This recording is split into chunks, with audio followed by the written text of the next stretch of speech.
Presented by DNS Entertainment.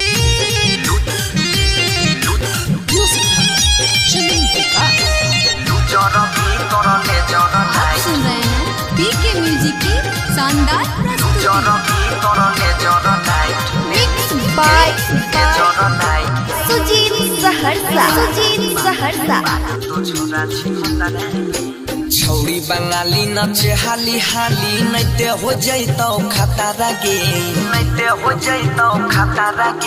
छौरी बंगाली नचे हाली हाली नैते हो जैतौ खतरा गे लुचर भीतर ले जर लाइट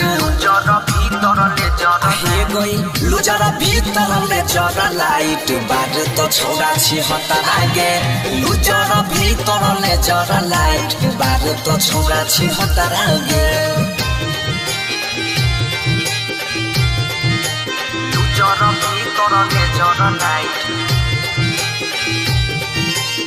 आप सुन रहे हैं पीके म्यूजिक की शानदार प्रस्तुति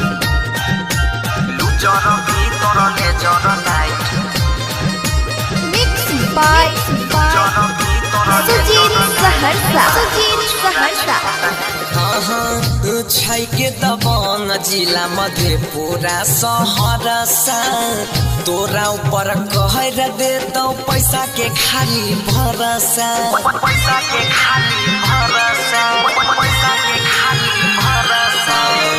बड़ा का दबंग जिला मधेपुरा सहरसा तोरा ऊपर कहर देतौ नोट के खाली भरोसा ले तो स्टेज पे पछुमा तोरा बन जैतौ जतारा गे ले तो स्टेज पे पछुमा चढ़ के बन जैतौ जतारा गे लुचर भीतर ले जर लाइट हे गई लुचर भीतर ले जर लाइट बारे तो छोरा छी हतरा गे लुचर भीतर ले जर लाइट बारे तो छोरा छी हतरा गे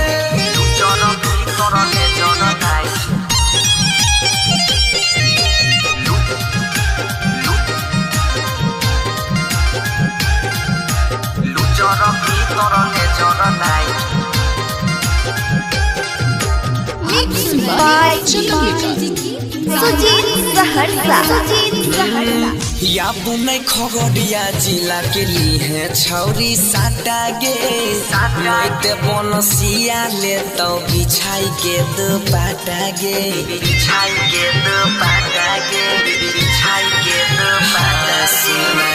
या बुनै खगड़िया जिला के लिए छौरी साटा गे नैते बनसिया ले तो बिछाई के दो पाटा गे राइटर सरवन से बचल रही है नैते निचोर तो संतारा गे नीरज सुजीत से बच के रही है नैते निचोर तो संतारा गे आलू जरा भीतर ले जरा लाइट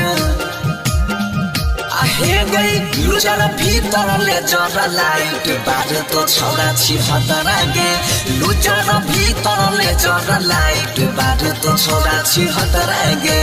छौरी बंगाली नचे हाली हाली नैते हो जैतौ खतरा गे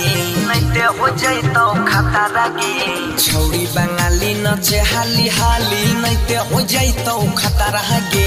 लुचर भीतर ले जर लाइट लुचर भीतर ले जर लाइट बारे तो छोरा छी हतरा गे लुचर भीतर ले जर लाइट बारे तो छोरा छी हतरा गे लुचर भीतर ले जर लाइट बारे तो छोरा छी हतरा गे लुचर भीतर ले जर लाइट बारे तो छोरा छी हतरा गे।